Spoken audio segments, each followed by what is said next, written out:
Magandang araw mga ka-art lover. Dito sa video ito ay makikita natin ang isang talentadong craftsman na nag-repair ng nabiyak na mamahaling klaseng mesa. Ito'y lamesa na gawa sa hardwood at makapal, kaya kailangan talaga ito i-repair. Ngayon gumawa siya ng parang dovetail na lock para hindi lalong mabiyak ang biyak nito na makikita natin. At nilagyan niya ng weld wood or itong wood glue at sinecure siya. And then ang biyak ay lagyan na naman ng filler. Yan ay isang klaseng wood glue pa rin at lagyan ng wood dust or sawdust, yung galing sa paglagari na dust, at i-compact ito using martilyo. And then pag tuyo nito ng ilang oras ay umpisahan na ito lagyan pa ng magandang klaseng filler para mawala at hindi na makikita yung biyak na kagaya ng narito sa video.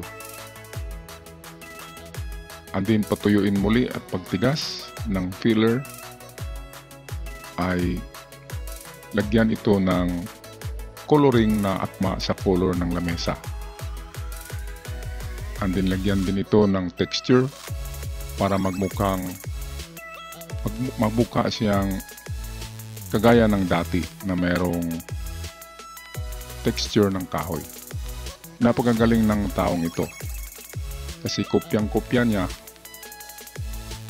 ang texture ng dating lamesa diyan sa ginawa niyang filling or yung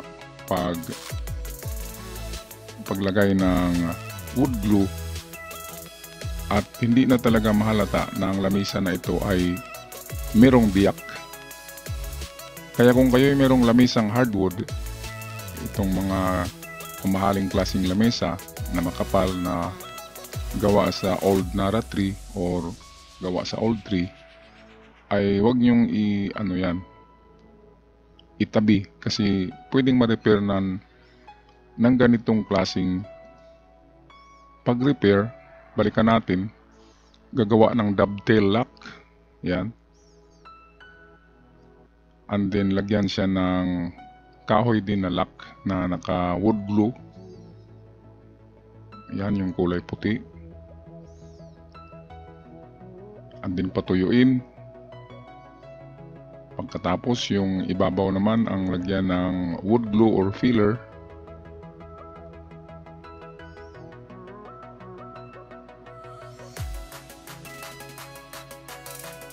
Ayan, yung pinakasikreto talaga yung dovetail lock, yung lock na nasa gilid.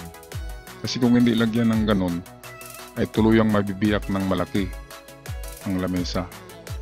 At itong sawdust naman, yan ang sikreto kung bakit ang texture ng lamesa ay kahoy pa rin.